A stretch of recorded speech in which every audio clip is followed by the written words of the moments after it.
What's up, weirdos? I'm Felicia and I like scary movies, and today I'm telling you 3 movies that I watched this week that were all really freaking awesome in their own special ways. They are all feature-length debuts for the directors, and they're all new. So let's talk about it. Now, before we get into today's video, I actually want to talk to you for a minute about this documentary that is being made right now called Mental Health and Horror. This is a full-length documentary talking about the positive impacts and cathartic releases that horror movies can have for people with mental illnesses.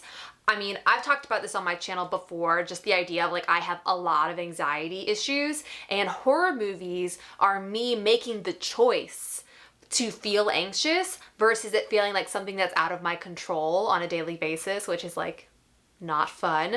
This is a project by Jonathan Barkin, and their Kickstarter is still live. It has 19 days to go. They're trying to raise as much money as possible in this last bit of time. And there are so many good people already listed in the cast for this, of people they interviewed. So it's got some old school horror people like Linnea Quigley and such, but then we have a lot of new horror filmmakers on here. So we have Lucky McKee, Issa Lopez, Jed Shepard.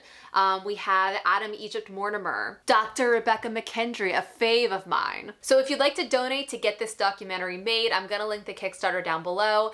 And now let's get into the movies I watched this week. All right, so the first one I'm gonna talk about is Censor. People have texted me about this movie, and now I am texting everyone I know about this movie. It is awesome. It was co-written by Prano Bailey Bond and Anthony Fletcher and directed by Prano Bailey Bond. I also watched some interviews with her, and she seems like just the coolest girl ever. So look her up in general, but this is her first feature. It takes place in the early 80s around the hysteria of the video nasties. Here's the plot. After viewing a strangely familiar video nasty, Enid, a film censor, sets out to solve the past mystery of her sister's disappearance, embarking on a quest that dissolves the line between fiction and reality. So yeah, this movie is literally about a woman who is working for the censorship bureau or whatever, watching these video nasties, saying what needs to be taken out of them, watching all of this horrifying content, and then mixing in her own kind of repressed trauma past and memories are mixed with those things. So we have this really fun psychological thriller. It's acted well, it's directed well, and overall the imagery, especially at the end of the movie, is so freaking grisly and awesome. I also got so excited by this movie that on the Sinister Sisters podcast this coming Monday, I'm actually talking about video nasties, how that came about in the UK. It's interesting. It got me thinking about how the early 80s in the US was satanic panic, and it's just all these people are Satanists and gonna kill your children. And then the UK, it's all these movies that are going to corrupt your children and turn them into freaking serial killers or something.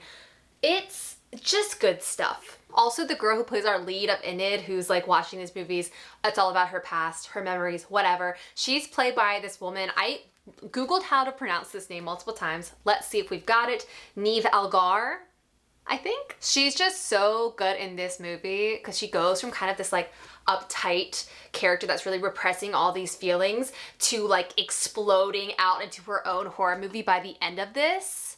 You've got to go watch it. You gotta go. Okay, the next movie we're gonna talk about is completely different in every way. It is called My Heart Will Not Beat Unless You Tell It To, which is such a freaking good title. This one was written and directed by Jonathan Huertas and is a movie about the sacrifices we are willing to take for our family. 2 mysterious siblings find themselves at odds over care for their frail and sickly younger brother. Now, this one is a slow, disturbing, quiet film, basically looking in on the world of these 3 siblings living in this house together. The brother they're taking care of, named Thomas, is so frail and weak and can't really leave the house and can only stay alive by certain means. I'm not gonna spoil it, but also dreams of a life outside of this house. And his 2 older siblings have given up everything in their lives to care for Thomas. And it's just this horribly toxic, spiral going round and round these people's lives. And it's just disturbing. There's something about slow, quiet horror movies that can kind of like creep under your skin even more because they're so just like unsettling. Like this movie's unsettling. It's really good though. I also watched an interview with Jonathan Quertos and he talked about this idea of emotional violence and how even though this movie does have actual violence as well, what most of the horror is in is this emotional violence that is going on between these siblings. And I thought that was such a beautiful way to put that.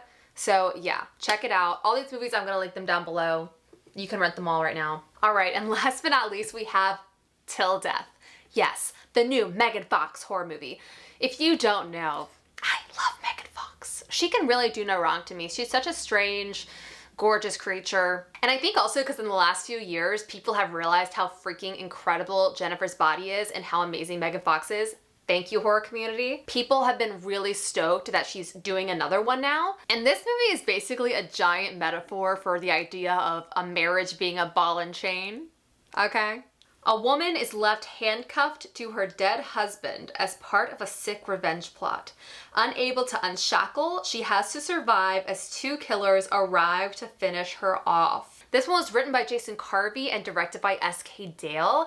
And what amazes me about this movie, I watched one interview with Megan Fox and the interviewer asked her like, were you just like attached to like a dummy? Because for most of the movie, she's handcuffed to a dead body of a man who's obviously much bigger than her because Megan Fox is a teeny tiny lady. And she was like, oh no, that was just an actor. Like it's just him. It's a full grown man. I was dragging a full grown man. And just like the physical labor that Megan Fox has to go through in this movie is worth watching alone because she is so strong and amazing.